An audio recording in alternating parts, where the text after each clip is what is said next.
Hello everyone, welcome back to the channel.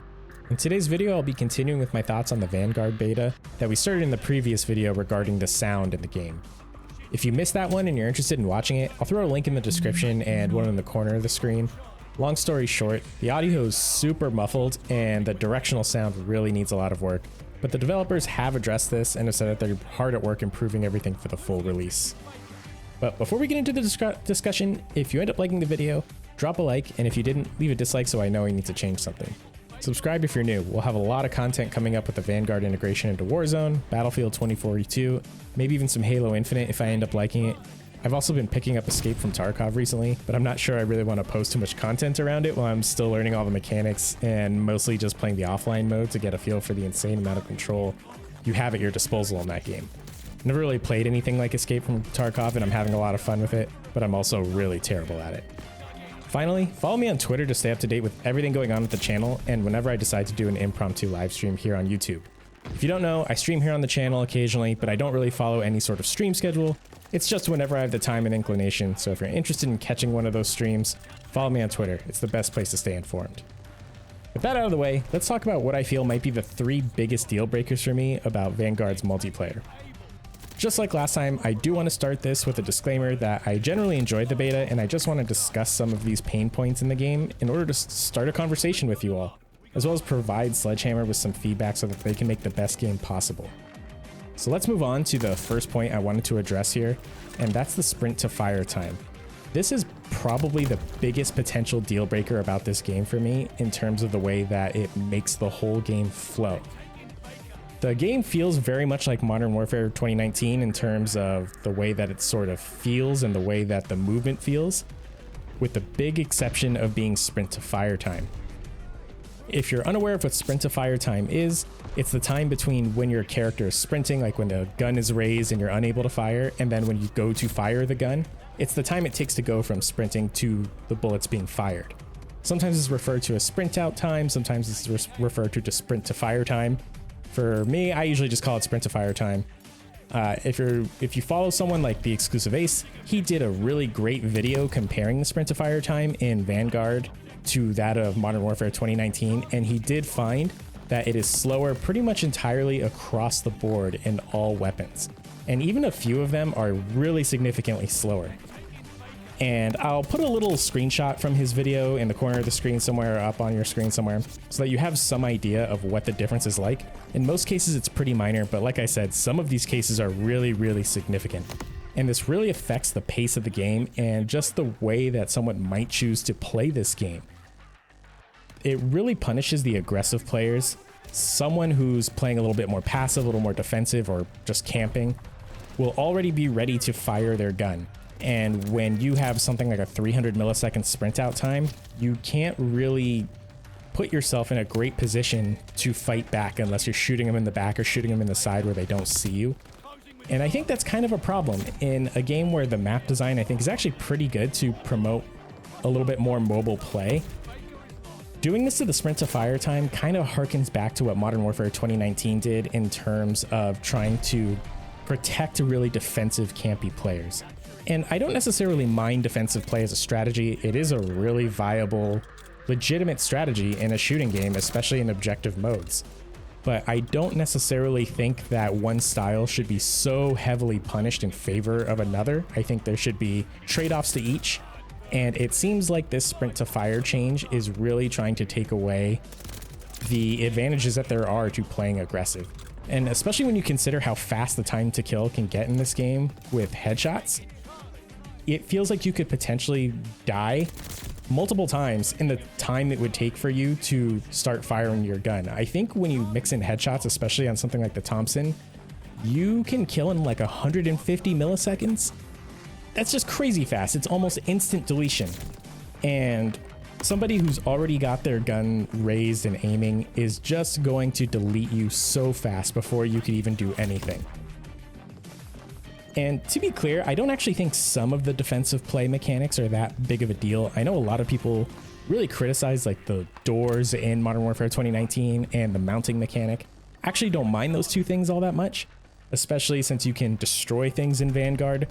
that kind of removes the doors being such an advantage. And mounting, I think, does have its trade-offs in terms of exposing your head and making you a little less mobile. I don't really mind the mounting. It's just the sprint to fire that I really have a problem with. And with that, I wanted to move on to the other big thing that I've noticed that's kind of similar to this, and that's the movement speed when you're reloading. I think where this primarily comes into consideration is when you're engaging multiple opponents. Depending on how you play, when you engage multiple opponents as an aggressive player, one of the big strategies that you're going to employ is repositioning constantly. You're going to kill somebody, and then you're going to run away, reposition while you probably reload, depending on how much ammo you used, and get yourself ready to engage the next opponent or set of opponents, depending on the situation. And this series, Call of Duty, and the previous entries have always had the player slow down while they're reloading. It probably wouldn't be very fair if you could full-blown, sprint or tactical sprint while reloading.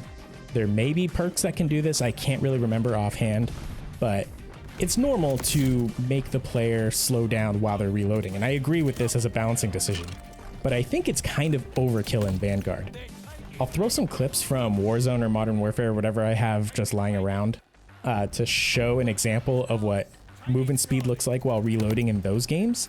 And you can kind of compare it to the footage that you're watching here in Vanguard, and you can probably see the difference. And I'm using the Thompson, which is a submachine gun and probably has some of the best movement speed mechanics in the game. Movement speed statistics, that is. I have not measured it or tested it or anything like that, but obviously submachine guns will generally be some of the faster moving primary weapons in the game. And it feels like you are moving so slow. It's like moving through waist-high mud when you're trying to reload your weapon in this game. I don't know if that's going to be in the final build. I don't necessarily know if that's limited to the Thompson, maybe because it has such a large mag. I can't quite remember what it was like on the MP40, but I was using the Thompson the most, so that's where my opinions are coming from. And one of the things that it reminds me of, the best way that I could possibly describe it, is it's like being stunned. If you recall in like Modern Warfare or Warzone, it's like getting hit by a stun grenade. Obviously you can still turn your reticle around just as fast as normal. You can still cancel reloads pretty much instantly with a double weapon swap, just like normal. But one of the big things is that you move so slow that it honestly feels like you got hit by a stun grenade, or maybe by the like frangible perk. If you don't remember, there's a frangible weapon perk in Modern Warfare that slows you down when you get shot in the legs.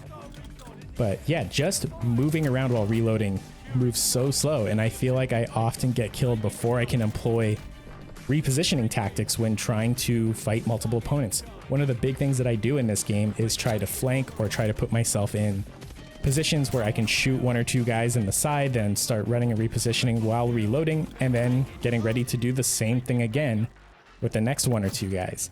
And I feel like I cannot do that in this game. I feel like it's almost impossible with how slow you move while reloading. And this is just another mechanic that I think really punishes aggressive and mobile play. And it's kind of unfortunate because the map design, what limited maps we've had in the beta, feel like they are trying to be better about having more balance between defensive play and aggressive offensive play, compared to something like Modern Warfare 19, which was almost entirely designed to favor defensive play. This one feels like the maps take both playstyles into consideration and offer advantages for both.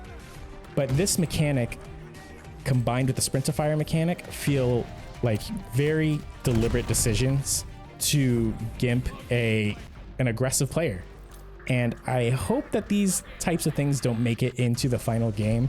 I hope they just slightly bump the movement speed while reloading. It doesn't need to be a lot, but just like a decent bump would be nice, just so that flanking and being one player versus several is possible when you employ repositioning mechanics, especially with a lot of the movement that we have in these games. It seems strange to not allow the player to use them very effectively.